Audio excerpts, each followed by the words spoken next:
Hi ಸ್ನೇಹಿತರೆ, ಎಲ್ಲರಿಗೂ ನಮಸ್ಕಾರಗಳು. ತನು ಅಕಾಡೆಮಿ ಯೂಟ್ಯೂಬ್ ಚಾನಲ್ಗೆ ಸ್ವಾಗತ. ಸ್ನೇಹಿತರೆ, ನಮ್ಮ ಚಾನಲ್ಗೆ ಹೊಸ ವರ್ಷ ಆಗಿದ್ರೆ ದಯವಿಟ್ಟು ಸಬ್ಸ್ಕ್ರೈಬ್ ಮಾಡ್ಕೊಂಡು ಸಪೋರ್ಟ್ ಮಾಡಿ.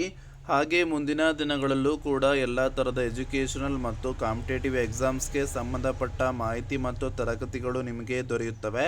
ಸ್ನೇಹಿತರೆ, ಏನಂತ ಅಂದರೆ 15/2/2025 6ನೇ ತರಗತಿ ಅಡ್ಮಿಷನ್ಗೆ 5ನೇ ತರಗತಿ ಮಕ್ಕಳು ಪ್ರವೇಶ ಪರೀಕ್ಷೆಯನ್ನು ಬರೆದಿದ್ರು ಅಲ್ವಾ, ಅದರ ಒಂದು ಫೈನಲ್ ಕೀ ಆನ್ಸರು ಕೂಡ ಅನೌನ್ಸ್ ಮಾಡಿ ಕರ್ನಾಟಕ ಪರೀಕ್ಷಾ ಪ್ರಾಧಿಕಾರದವರು ರಿಸಲ್ಟನ್ನು ಕೂಡ ನಿನ್ನೆ ಅನೌನ್ಸ್ ಮಾಡಿದರು. 7/3/2025 ಅನೌನ್ಸ್ ಮಾಡಿದರು.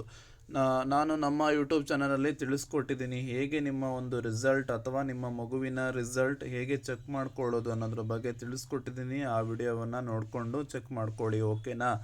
ಸೊ ಈ ಒಂದು ವಿಡಿಯೋದಲ್ಲಿ ಯಾವುದ್ರ ಬಗ್ಗೆ ತಿಳ್ಕೊಳ್ಳೋಣ ಅಂತ ಅಂದರೆ, ಬಹಳಷ್ಟು ವಿದ್ಯಾರ್ಥಿಗಳು ಕೇಳ್ತಿದ್ದೀರಾ, ನಮ್ದು 50 ಆಗಿದೆ, 65 ಆಗಿದೆ, ಸೆಲೆಕ್ಷನ್ ಆಗುತ್ತಾ ಅಂತೇಳಿ ಕೇಳ್ತಿದ್ದೀರಾ, ಓಕೆನಾ. ಸ್ನೇಹಿತರೆ, ಇಲ್ಲಿ ಅದರ ಬಗ್ಗೆ ಕಂಪ್ಲೀಟ್ ಆದಂತಹ ಮಾಹಿತಿಯನ್ನು ತಿಳಿಸ್ಕೊಡ್ತೀನಿ ನೋಡಿ. ಸ್ನೇಹಿತರೆ, ನಿಮಗೆಲ್ಲ ಗೊತ್ತಿರೋ ಹಾಗೆ ಇದು ಜಿಲ್ಲಾವಾರು ಅಂಕಪಟ್ಟಿಯನ್ನು ಬಿಡುಗಡೆಯನ್ನು ಮಾಡಿದ್ದಾರೆ, ಓಕೆನಾ.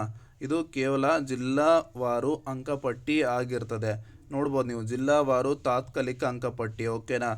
ನಿಮ್ಮ ಜಿಲ್ಲೆಗೆ ಸಂಬಂಧಪಟ್ಟ ಹಾಗೆ ಯಾವ್ಯಾವ ಜಿಲ್ಲೆ ಇರುತ್ತೆ ನಿಮ್ಮ ಜಿಲ್ಲೆಯಲ್ಲಿ, ಸೊ ಅದರ ಅನ್ವಯವಾಗಿ ಏನಾಗುತ್ತೆ ಡಿಸೈಡ್ ಆಗುತ್ತೆ ಎಷ್ಟು ವಿದ್ಯಾರ್ಥಿಗಳು ಎಕ್ಸಾಮನ್ನು ಬರೆದಿದ್ದಾರೆ, ಸೊ ಎಷ್ಟು ವಿದ್ಯಾರ್ಥಿಗಳು ಎಷ್ಟು ಅಂಕಗಳನ್ನು ತೆಗೆದುಕೊಂಡಿದ್ದಾರೆ, ಮತ್ತು ಮೀಸಲಾತಿ ಅನ್ವಯ ಹಾಗೆ ವಿದ್ಯಾರ್ಥಿಗಳ ಅಂಕಗಳ ಅನುಸಾರವಾಗಿ ಏನಾಗುತ್ತೆ ಸೀಟ್ ಅಲಾಟ್ಮೆಂಟ್ ಆಗುತ್ತೆ, ಓಕೆನಾ.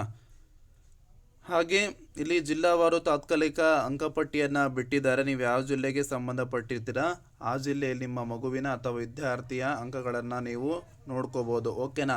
ಆ ಅಂಕಗಳಲ್ಲಿ ಕೆ ಅವರು ಬಿಟ್ಟಿರುವಂತಹ ಫೈನಲ್ ಕೀ ಆನ್ಸರನ್ನು ನೋಡಿ, ಆಗ ಕೀ ಆನ್ಸರ್ನ ಚೆಕ್ ಮಾಡಿಕೊಂಡು ಕೂಡ ನಮಗೆ ಇಲ್ಲಿ ವೇರಿಯೇಷನ್ ಆಗ್ತಾ ಇದೆ ಅಂಕಪಟ್ಟಿಗೂ ಕೂಡ ಕೀ ಆನ್ಸರ್ ಚೆಕ್ ಮಾಡಿಕೊಂಡು ಕೂಡ, ಅಂದರೆ ಅಧಿಕೃತವಾದಂಥ ಕೀ ಆನ್ಸರ್ನೇ ಚೆಕ್ ಮಾಡ್ಕೊಂಡಿರ್ಬೇಕು ನೀವು. ಸೊ ಅವಾಗ ನಿಮಗೆ ಆಕ್ಷೇಪಣೆಯನ್ನು ಸಲ್ಲಿಸಲಿಕ್ಕೂ ಕೂಡ ಅವಕಾಶವನ್ನು ಕೊಟ್ಟಿದ್ದಾರೆ. ಸೊ ಅದರ ಬಗ್ಗೆ ಲಾಸ್ಟ್ ಡೇಟ್ ಯಾವಾಗ ಅನ್ನೋದ್ರ ಬಗ್ಗೆನೂ ಕೂಡ ತಿಳಿಸ್ಕೊಡ್ತೀನಿ ನೋಡಿ. ಆಕ್ಷೇಪಣೆಯನ್ನು ಸಲ್ಲಿಸುವ ಒಂದು ಕೊನೆಯ ದಿನಾಂಕ ಯಾವಾಗ ಆಗಿರುತ್ತೆ, ಏನು ಹೇಳಿದ್ದಾರೆ ಅನ್ನೋದ್ರ ಬಗ್ಗೆ ತಿಳ್ಕೊಳ್ಳೋಣ.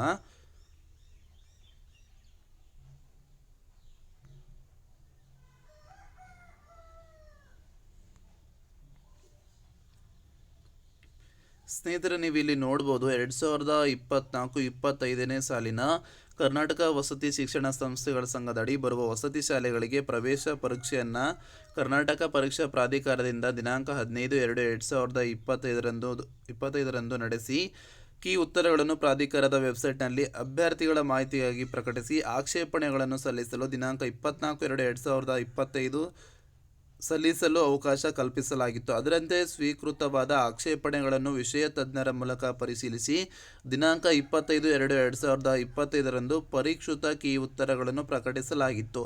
ಸದರಿ ಪರೀಕ್ಷೆಯ ಅಂತಿಮ ಕೀ ಉತ್ತರಗಳನ್ನು ಹಾಗೂ ಅಭ್ಯರ್ಥಿಗಳು ಪ್ರವೇಶ ಪರೀಕ್ಷೆಯಲ್ಲಿ ಗಳಿಸಿದ ತಾತ್ಕಾಲಿಕ ಅಂಕಪಟ್ಟಿಯನ್ನು ಅಭ್ಯರ್ಥಿಗಳ ಮಾಹಿತಿಗಾಗಿ ಪ್ರಾಧಿಕಾರದ ವೆಬ್ಸೈಟಿನಲ್ಲಿ ಪ್ರಕಟಿಸಲಾಗಿದೆ. ಸ್ನೇಹಿತರೆ, ನಿಮಗೆಲ್ಲ ಗೊತ್ತಿರೋ ಹಾಗೆ ಇದು ಅಭ್ಯರ್ಥಿಗಳ ಒಂದು ತಾತ್ಕಾಲಿಕ ಅಂಕಪಟ್ಟಿ ಮಾತ್ರ ಆಗಿರ್ತದೆ, ಓಕೆನಾ. ಇದು ಯಾವುದೇ ಒಂದು ಆಯ್ಕೆ ಪಟ್ಟಿ ಮತ್ತು ಮೆರಿಟ್ ಪಟ್ಟಿ ಆಗಿರೋದಿಲ್ಲ, ಓಕೆನಾ. ವಿದ್ಯಾರ್ಥಿಗಳು ಗಳಿಸಿರುವಂತಹ ಅಂಕಗಳನ್ನು ಏನು ಮಾಡಿದ್ದಾರೆ ಕೊಟ್ಟಿರ್ತಾರೆ, ಓಕೆ.